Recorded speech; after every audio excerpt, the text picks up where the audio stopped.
Hola, buenos días, buenas tardes, buenas noches, en cualquier lugar del mundo donde se encuentren y a la hora en que entren a ver esta entrevista. Me llamo Omar Lugo, soy director del portal de noticias El Estímulo y corresponsal del portal The Objective. Tengo el gusto de traer a nuestro invitado de hoy, Michael Penfold, profesor universitario del Instituto de Altos Estudios de Administración de Caracas y del Washington, consultor nacional, experto en políticas públicas y políticas del desarrollo. Gracias, Michael, por haber aceptado la invitación. Es un gusto para nuestras audiencias en todo el mundo tenerte por acá. Omar, un placer estar en tu programa y un gusto poder conversar contigo. Ahora, en esta fecha, cuando estamos conversando 1 de septiembre, en las últimas horas han ocurrido algunos hechos en Venezuela, inclusive la liberación de varios presos políticos a través de un decreto de Nicolás Maduro. Podría decirse que esto marca un hito, un cambio, un giro en este escenario político o que básicamente aseguraría la permanencia del gobierno en las próximas elecciones legislativas del 6 de diciembre. Mira, Venezuela tiene un dilema y enfrenta una tragedia. Y el dilema es que las salidas que todos pensamos que podrían ser los vehículos más rápidos, nos pareciera que no se van a materializar.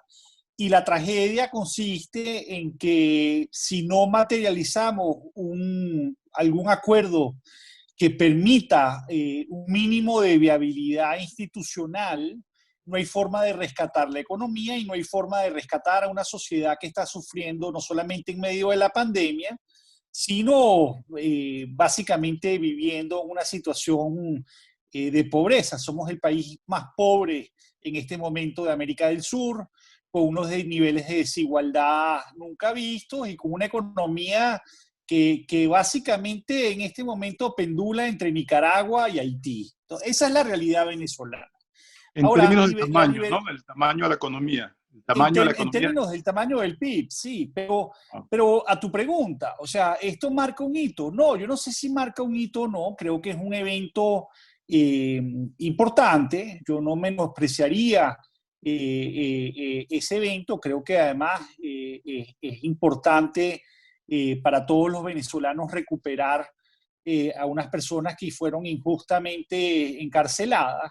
Es un acto, a mi juicio, de un intento de Maduro de tratar de ganar un piso de distensión que le permita avanzar en el plano electoral, pero en un contexto en el cual él necesita que por lo menos una parte de la oposición entre en ese juego. Pero también pienso que la oposición está jugando muy apresurada en criticar, por ejemplo, a voceros o líderes como Capriles, que están diciendo, bueno, o incluso como la misma iglesia, que han dicho que acá no podemos ir a casarnos con unas salidas que tampoco se han materializado, con unas alternativas que lucen poco viables, y que si se logran acordar unas condiciones relativamente aceptables, entonces la idea de no ir a la legislativa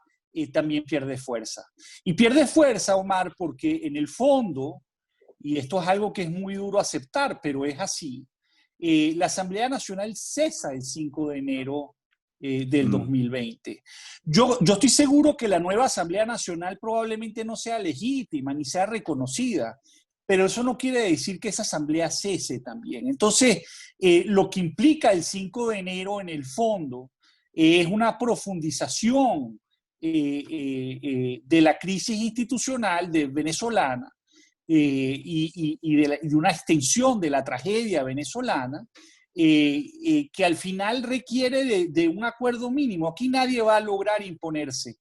Y eso después de ya 2 años casi en ese proceso es evidente. Dime. ¿Cuáles serían los términos de ese acuerdo mínimo y entre cuáles actores dentro de este escenario podría ser negociado? Porque hay como una desconfianza general e inclusive el gobierno, el régimen de Nicolás Maduro en otras ocasiones de intentos de negociación no ha cumplido tampoco. Yo creo, y eso quizás es una buena manera de aproximar el tema de la liberación de los presos políticos, que todos los procesos previos de negociación nunca se entregaron concesiones previas o lo que llaman medidas de construcción de confianza unilateral antes de un proceso de este tipo. Y eso yo creo que es importante, no es irrelevante. Eso no quiere decir que aquí se va a abrir un proceso de negociación mañana, porque hasta ahora la oposición se ha mostrado cerrada a retomar el capítulo de Oslo y Barbados. Y por otro lado, Maduro se siente en este momento relativamente cómodo, no quiere negociar con Guaidó, prefiere negociar con otros actores dentro de la oposición simplemente para dividirlo. Pero en el fondo, ese proceso es inevitable a mi juicio.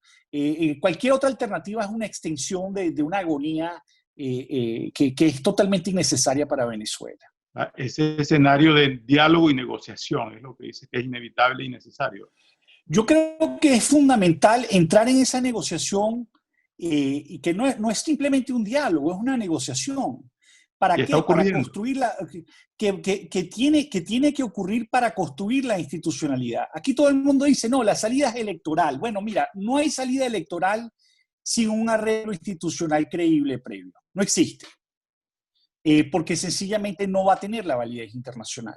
Y Maduro evidentemente también está enfrentando presiones internas que no quieren un replay del 2018 con las presidenciales y saben que necesitan a ciertos factores de la oposición que son determinantes, particularmente el G4, que entre en ese proceso. Entonces, él tiene restricciones y la oposición, hay quienes dicen, no tiene nada que entregar, está en un momento de gran debilidad. Ciertamente está en un momento de muchísima debilidad en el sentido que no está logrando movilizar, que su líder ha perdido mucha fuerza popular. Pero es una oposición que tiene un poder de negociación en dos ámbitos. En el primero, en el ámbito político, porque sin ella la legitimidad de cualquier arreglo electoral es inviable. Y en segundo lugar, tiene un poder de negociación que viene atada a las sanciones internacionales. Entonces, pero al final del día, esas sanciones y esa capacidad de dar legitimidad no garantiza que vayan a desplazar del poder al chavismo. Entonces, esto ni a los militares que están apoyándolos. Entonces, esto al final pasa por un proceso de este tipo. Y eso es lo que yo creo que estamos viviendo en este momento y creo que es lo que está detrás de esas concesiones, en particular la liberación de los presos políticos que acabamos de vivir en el día de ayer. Algunos estudios históricos demuestran que las sanciones no han tenido efectividad en el mundo para provocar cambios de gobierno. En el caso de Venezuela, no se estarán convirtiendo en una especie de boomerang que está siendo utilizado más bien por el chavismo para justificar el hundimiento de la economía que fue previo a todo eso. Mira, el tema de las sanciones es obviamente un tema con una documentación muy grande en la literatura. Si son mal utilizadas, pueden terminar cohesionando mucho a la élite que se sostiene en el poder y puede sobre todo desempoderar a la sociedad que empieza a luchar por su supervivencia, mientras que la élite que controla el Estado logra protegerse precisamente porque controla esas instituciones. Ahora, yo lo que pasa es que creo que en Venezuela hemos querido utilizar las sanciones básicamente para producir por sí solas un cambio de régimen. Y las sanciones han mostrado ser, y esto es empíricamente así, muy inefectivas para producir ese tipo de resultados. Las sanciones sirven para negociar. Es decir, cuando en Irán, en el momento en que los Estados Unidos y Europa utilizaron las sanciones para remover el régimen iraní, en ese momento los iraníes resistieron. En el momento en que los europeos y los americanos decidieron remover las sanciones parcialmente para promover un proceso de negociación en torno al tema nuclear, se sentaron. Entonces, eso es lo que yo creo que hay que aceptar acá. Es decir, Las sanciones te pueden ayudar a obligar, a crear los incentivos para que Maduro se siente. Ahora, ese proceso requiere de correcciones con respecto a lo que estaba planteado en Oslo, porque en primer lugar, yo creo que es un proceso que cada uno de los actores tiene que entregar algo para entrar en ese proceso. Que lo haga creíble, que haga ver que todos están realmente invertidos en ese proceso. Y en segundo lugar, requiere que los actores relevantes estén allí. Y esos actores relevantes, en el caso venezolano, no son exclusivamente de la oposición y tampoco es exclusivamente Maduro. Es decir, ahí tienen que estar presentes como observadores de ese proceso el factor militar de las Fuerzas Armadas, tiene que estar presente los Estados Unidos, tiene que estar presente Cuba, tiene que estar presente Europa y tiene que estar presente Colombia y Rusia. Entonces, esto, si no logras eso, no vas a lograr generar unos acuerdos básicos que permitan entonces la salida electoral. Y en ese sentido es el donde estamos entrampados. Y obviamente, hasta que ese proceso de negociación no le dé garantías plenas a todos los actores, yo creo que difícilmente vamos a lograr de resolver este dilema en el cual estamos envueltos actualmente. Sí, es una pregunta que me hacen llegar por acá que tiene que ver con eso, porque es un panorama confuso el de las elecciones, porque aparentemente el chavismo no quiere entregar el poder y sabe que unas elecciones, muy difícilmente, unas elecciones competitivas, podría ser ganadas por el chavismo. Este evento 6 de diciembre, ¿crees que podría ser legitimado en las próximas horas, que seguirán pasando cosas? ¿O que la señal va a quedarse hasta ahora en la liberación de los presos? ¿Qué has sabido por allí? O sea, yo pienso que nosotros, digamos, como oposición o como movimiento democrático, como ciudadanos, tenemos que aceptar que efectivamente hay un final de la Asamblea Nacional en diciembre del 2020 y que esas elecciones tocan. Ahora, esas elecciones pueden ser una oportunidad para promover ese acuerdo previo. De lo contrario, lo que va a ocurrir acá es un drama aún mayor, porque vas a terminar con actualmente tienes un gobierno de facto y un gobierno de jure, pero ese gobierno de jure cesa en enero del 2020. Es decir, decir que se extiende la presidencia interina sencillamente porque sí, porque no hay vacío de poder, también es algo que es difícil de defender jurídicamente. Entonces, se termina profundizando todo porque tienes realmente un conflicto aún mayor entre dos entidades de facto. Una que quiere restaurar la democracia, otra que se quiere sostener en el poder, pero que al final una tiene un control sobre el territorio y el otro tiene un control sobre los activos del país en el extranjero. Es decir, eso no es muy distinto a crisis de gobernabilidad como la que han vivido algunos países en el Medio Oriente, por ejemplo en Libia, sin el conflicto armado, etcétera, que en el caso venezolano no hemos llegado allí. Pero en eso estamos. Y en un ambiente con una recesión, una depresión económica pavorosa. O sea, un país que ya, que va a tener una economía que básicamente es casi digamos, una décima parte de lo que llegó a ser en el pico del boom petrolero hace 12, 13 años atrás. Es muy dramático. Ahora, este escenario está claro para mucha gente que la única salida que haya, la única forma de que haya un cambio en la economía es justamente que haya un cambio en la política, porque Venezuela tiene un default, un impago de su deuda externa enorme, tiene cerrado el crédito internacional, no puede recibir ayudas de multilaterales como el Banco Interamericano, el Banco Mundial, el Fondo Monetario. Entonces, que el mundo político marcha en una dirección y la realidad del venezolano común que espera respuestas marcha en otra dirección. Totalmente. O sea, aquí no, básicamente, o sea, Venezuela no puede salir sin financiamiento internacional y requiere reestructurar su deuda y requiere renegociar esa deuda. Y requiere relanzar su industria petrolera y requiere relanzar el sector privado venezolano.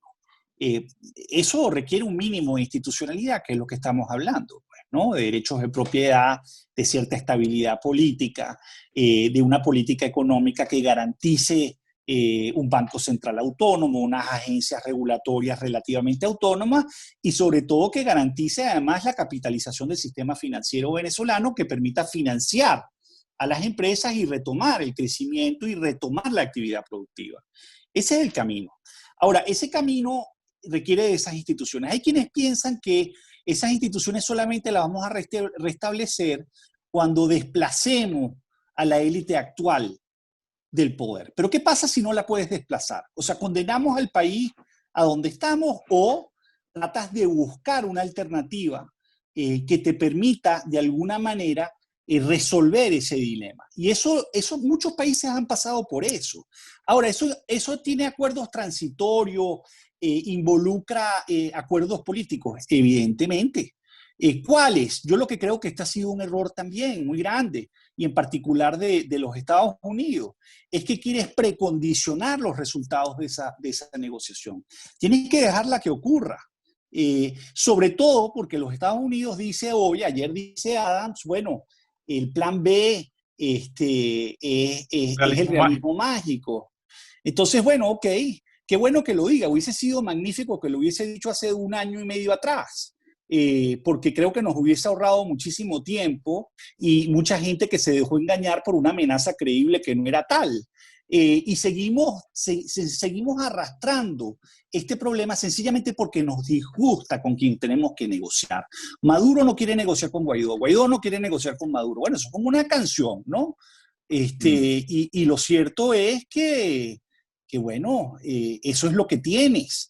Y tienes que asumirlo. Y también es cierto que los militares no van a permitir una salida en las cuales ellos no tengan un mínimo de control, sobre todo porque tenemos, producto de los indictments internacionales, un proceso de judicialización muy grande de la situación venezolana. Entonces, esto requiere muchas garantías. Esto no es solamente un tema electoral. La elección puede ser una excusa para resolver este problema. Pero tú no vas a tener elecciones aceptables para nadie sin haber resuelto ese problema previamente. ¿Cómo definirías ese es el dilema que tenemos. ¿Y cómo definirías el actual régimen venezolano? Un régimen en este momento autocrático de carácter hegemónico. Y sus pretensiones son, sí, totalmente. Sí, aquí en este momento no está operando el Estado de Derecho y no está operando la democracia. Ahora, eso no quiere decir que el vehículo electoral no sea un instrumento que tú puedas utilizar o para movilizar a la sociedad o para obligar a construir esas instituciones, sobre todo para poder reinsertar nuevamente a Venezuela en el sistema financiero internacional. Es que, o sea, si no el país, bueno, es Cuba. En este momento, Omar, es tan dramático esto. En Cuba hay más vuelos directos entre La Habana y Miami que entre Caracas y Miami, donde no hay ninguno. Hoy en este momento, Venezuela está más sancionada que Cuba. Venezuela tiene unas sanciones secundarias que no tiene Cuba. Y adicionalmente, lo único que realmente distinguía a Venezuela de Cuba era que tenías una oposición muy fuerte, o sea, relevante. Bueno, esta oposición se está fragmentando, se está debilitando. Entonces, ahora, en este momento, imagínate que la distinción realmente entre Cuba y Venezuela la marca el sector privado, porque en Venezuela el sector privado es muy pequeño, porque lo hemos destruido.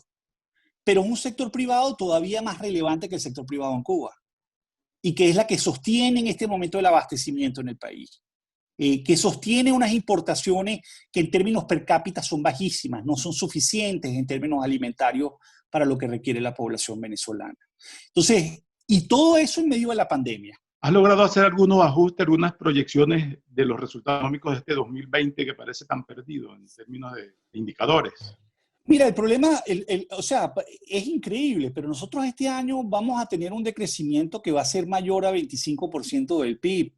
Y ya tenemos una producción petrolera que está por debajo de 350.000 barriles, pero que en el fondo es mucho menos, porque lo poco que venden los venden a grandes descuentos por la prima de riesgo que tienes que pagar.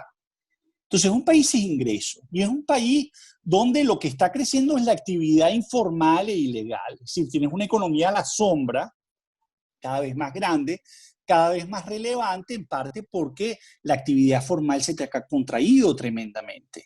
Entonces, y tienes un fisco, es decir, tienes un Estado que no tiene ingresos para poder pagar los bienes públicos que requieren los venezolanos y poder pagar los servicios de salud, los servicios de educación.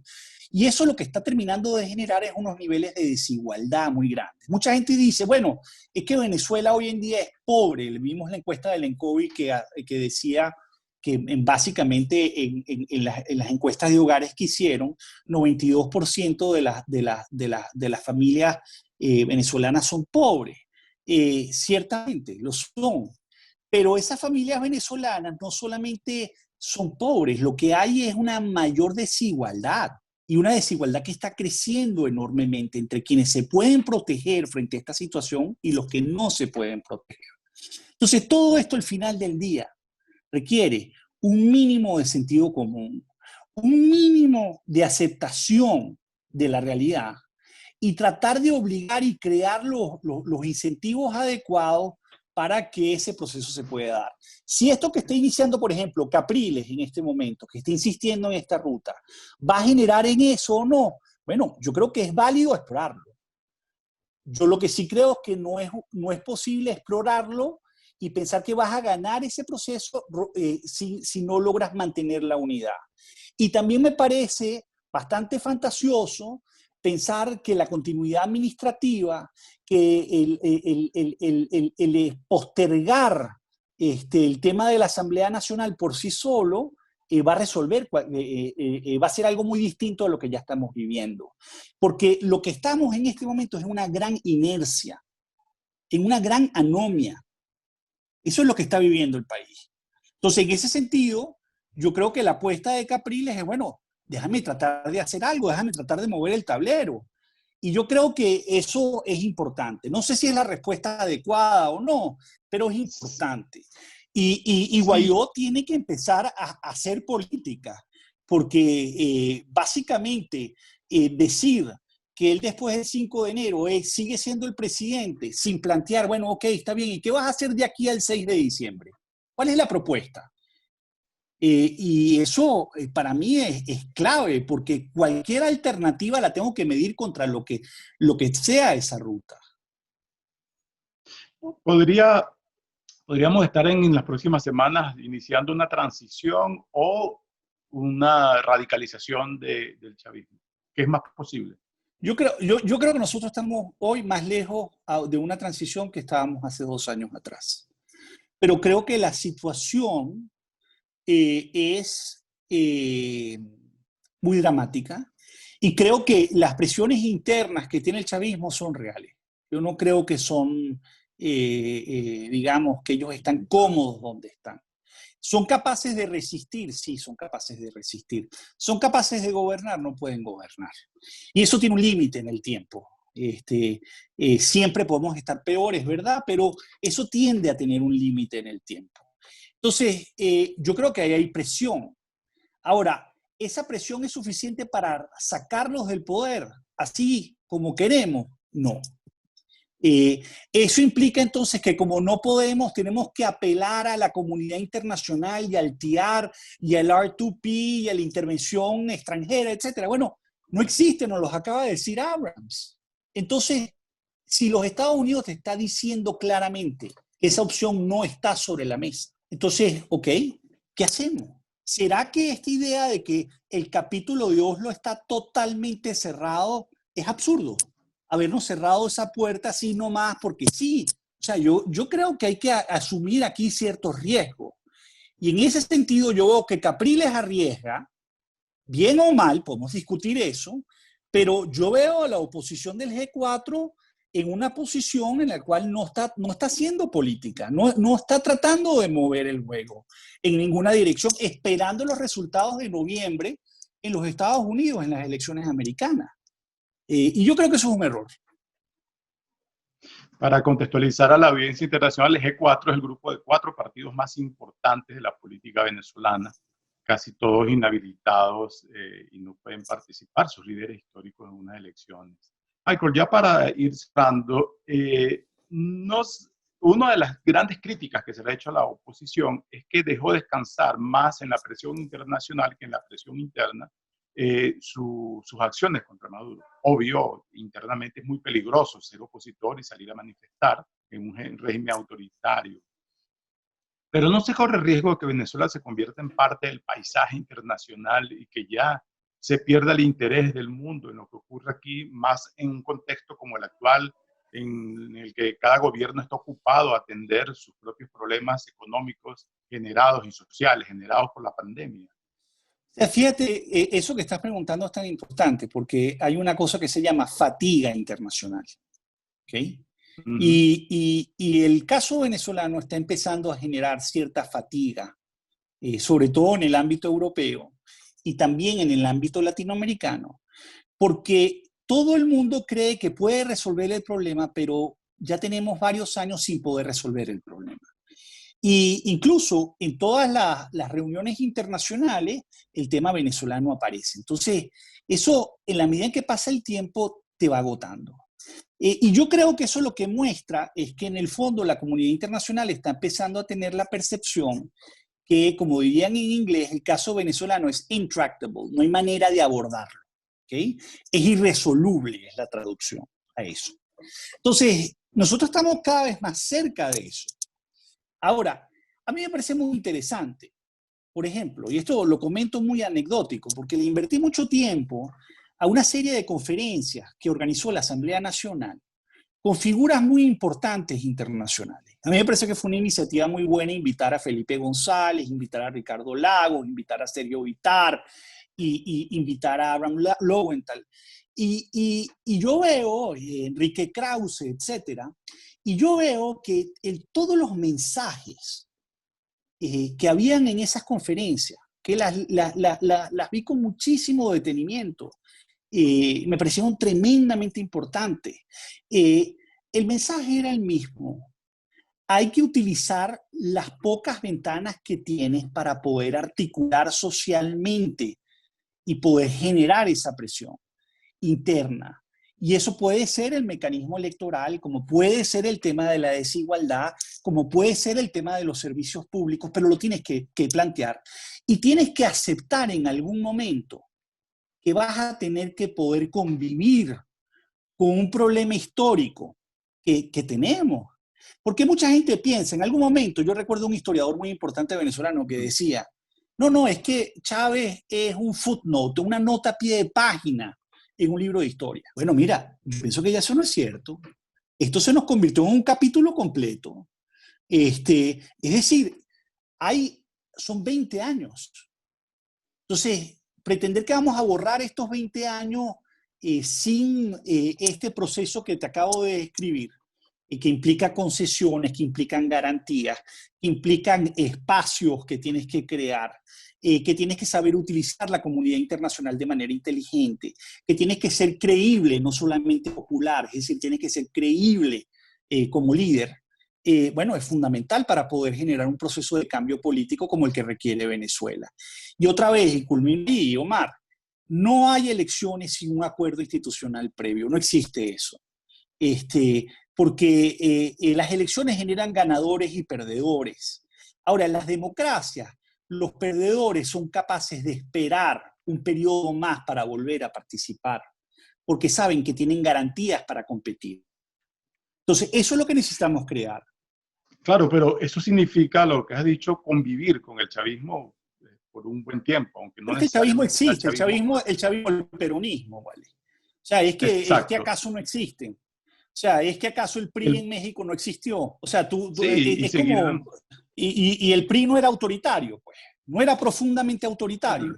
El punto... Y el peronismo no fue también profundamente autoritario. Y déjame decirte algo. Es que al final los sistemas políticos logran generar estabilidad y logran proteger los derechos de los individuos.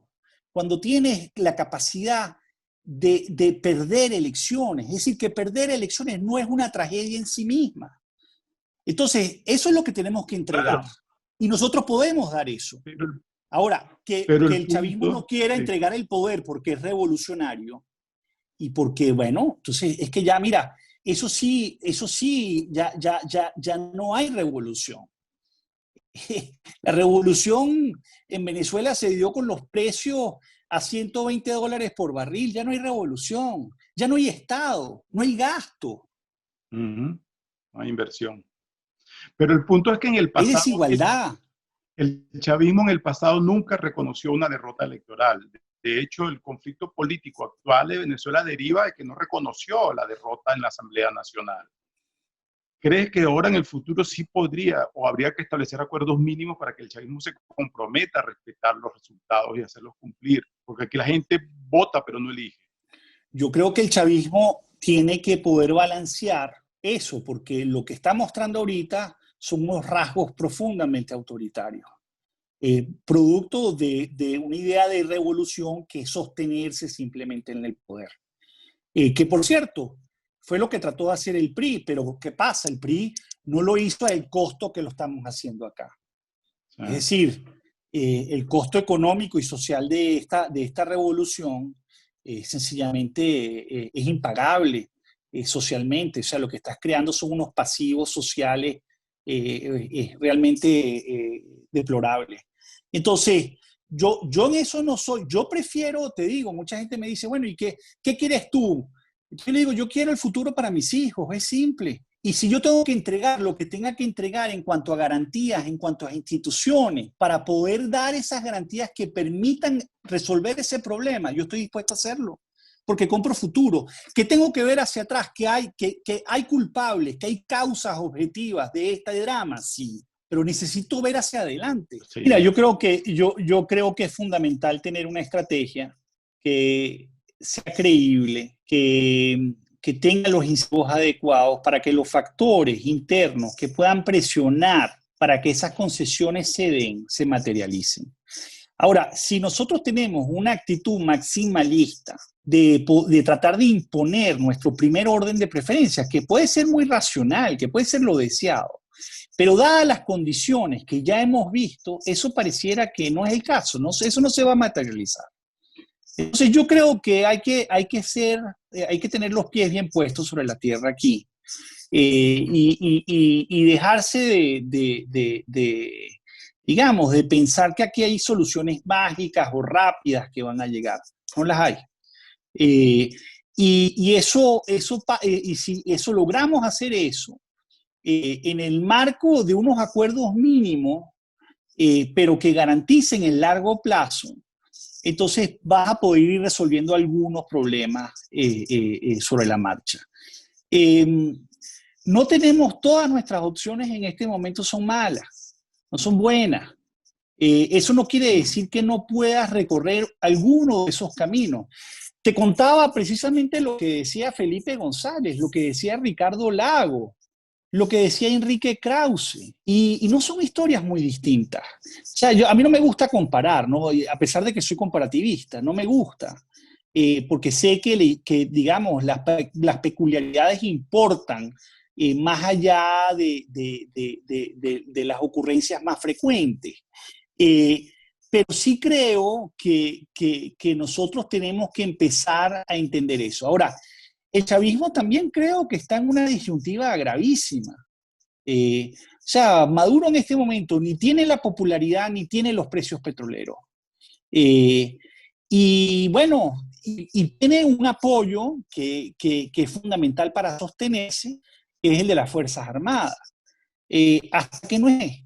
Pero eso no quiere decir que esas Fuerzas Armadas van a apostarle a esta oposición tampoco, simplemente porque son las que tienen la relación con los Estados Unidos. Y también en la historia de referencia, porque pensando el caso de Argentina, donde hubo 30.000 muertos, el caso de Chile, con la dictadura de Pinochet, el mismo caso de España con el franquismo, Centroamérica, con las guerras civiles desastrosas, hubo eventualmente acuerdos. ¿Crees que Venezuela debería para no necesariamente esperar que la sangre llegue al río antes de tener que sentarse a negociar? Mira, ¿sabes cuál es nosotros hemos vivido sin tenerla, una guerra. Ya, es simple. Son más de 5 billones de personas que han emigrado. Eh, es una población que está condenada en una situación de pobreza y desigualdad, sin acceso a servicios públicos básicos. Unos niños que no vamos a poder educar mañana. Entonces, yo no tengo por qué ver otras experiencias para ver lo dramático de la situación. Lo que sí necesito son unos actores políticos que empiecen a aceptar ese dramatismo, que empiecen a reconocer que ninguno solo va a poder con la situación venezolana y que la única forma de darle viabilidad a este país, como ha ocurrido en otros países del mundo, es con unas instituciones inclusivas, transparentes, que realmente permitan resolver dilemas fiscales, políticos, sociales, de servicios públicos complejos, en un país que ya tiene o tenía más de 30 millones de habitantes. Y en un país donde el petróleo, que era nuestra principal fuente de ingreso en este momento, no tenemos la misma producción ni siquiera de Colombia, ni Ecuador, ni Brasil, ni México. Es decir, de pasar de ser un jugador relevante globalmente en el sector energético, hoy somos en la práctica un país totalmente irrelevante. Entonces, eso es lo que tenemos que empezar a reconocer. El problema está en que todos quieren soluciones unilaterales y no las hay. No existen. Maduro no las tiene y Guaidó tampoco. Ese es el drama de esta situación. Bueno, Michael, la verdad que ha sido una conversación bien esclarecedora y quiero agradecer el tiempo, también la dedicación, porque sé que estás muy ocupado. No sé si nos quedó No, alguna idea gracias a suelta que ti. quisieras ahondar. No, sencillamente, o sea, yo sí creo, yo no dejo de ser optimista. Yo sé que, digamos, estas alertas son muy dramáticas. Yo entiendo que no todo el mundo le gusta la idea de, bueno, cuál es la salida que yo veo para el país, porque le parece injusta, porque le parece que dada digamos, el bagaje histórico, es muy difícil de aceptar desde el punto de vista moral, incluso para algunos desde un punto de vista estrictamente político, pero son las circunstancias históricas que nos tocaron vivir. Entonces, hay países que resuelven eso.